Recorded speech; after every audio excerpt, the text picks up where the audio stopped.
Good evening. This is CTV News for Monday, April 10th. I'm Denise Douglas. So glad you could join us today. Well, many contentious issues in the Maryland General Assembly have been resolved this session, but there are still quite a number of bills out there that must take place before the midnight deadline when the legislature adjourns. Patricia Vallone joining us right now to tell us more about the 90-day wrap-up and everything else that's going on. And it may not be a midnight deadline. From what I'm hearing, they may, for the first time in a very long time, try to accommodate legislators who are Jewish and let them go for Passover. So it may be an earlier night tonight. Gotcha. Well, meantime, Governor Larry Hogan is using his veto power much more sparingly this session. He has allowed 15 bills so far to become law without his signature.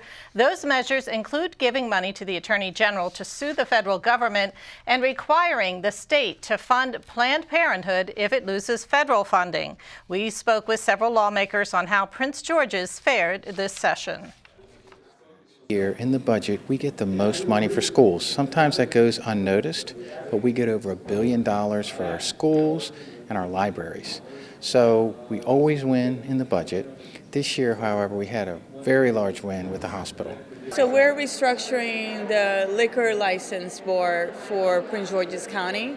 So we have some ethics requirement. We're making it more balanced, and we took the politics out of it. I don't know what status is coming out of the Senate. It is on third reader, but it is one of the bills that is going to pass. We have the hospital that's moving forward, which is a really great benefit to the county. And the funding is there. The county executive is on board. The county council's on board. So we're really doing a wonderful job for Prince George's County. All right, and the county executive for Sharon Baker also made a statement. He basically said he was very happy about the appropriate level of funding for the new regional medical center. He was happy about the statewide sick leave bill that was passed, and as well as additional funding to help the school system out here in Prince George's. Okay. How many vetoes this session? Have we seen any from the governor? As of earlier today, Governor Hogan has only vetoed one bill, and that bill, which would limit some school reforms, it was actually overridden on Thursday by the entire General Assembly. So far, everything that has gone through has passed. Interesting. Thank you so much, Patty. All right, meantime, the legislature took up a number of unresolved issues, including a bill that would increase the number of licenses to grow medical marijuana so that diversity in the program would be increased. Dueling bills to reform the bail bond industry either stalled or were withdrawn, which means a Court of Appeals decision will take effect on July 1st. House Bill 1390, which was supported by the advocates. The competing legislation was supported by the bail bond industry and its supporters. Given that you had this unanimous Court of Appeals ruling that would take effect in July, that would require judicial officers and judges to exhaust non-financial conditions of release before considering or imposing a money bail, we wanted to provide the state, the legislature, an opportunity for that rule to take effect. Well, if I get a $5,000 bond, I have to pay $500. I walk, I'm done until my court case.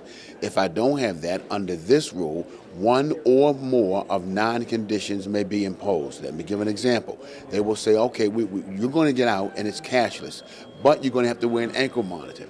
And because your trial is not scheduled for 7 to 8 months, you've got to pay $400 a month in lieu of that, and you have to go to work with an ankle bracelet. Another measure introduced late in the session is in response to a recent Trump administration action that rolls back privacy rules on the internet. The emergency legislation would implement new protections in Maryland law to prevent advertisers from browsing a consumer's history without permission. A bill to stop prescription price gouging is headed to the governor's desk. The measure will give Maryland the tool to combat unjustified and extreme cost increases. In a statement, Attorney General Brian Frost says when a company doubles or triples the price of medication, it imperils the health and finances of patients. The president of a healthcare coalition agrees and praised the General Assembly's action.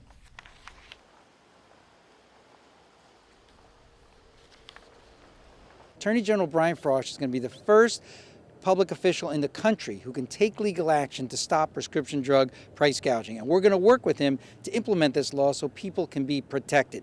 We've gotten so many stories from people who no longer can afford the EpiPens they need, whose children can't get the drugs they need. Now there's finally somebody who can stop this. I mean, I think across the board, it affects different patients in different ways. I think, for example, $2 to you or to me might not make that big of a difference in whether we buy one product or another, but $2 to some of the people that I work with in the clinic is the difference of their ability to actually get a medication or not get a medication. So what I want to point out is that what might seem like small price increases can have substantial impact, especially with the treatment of chronic illnesses when you're taking the same medication month after month.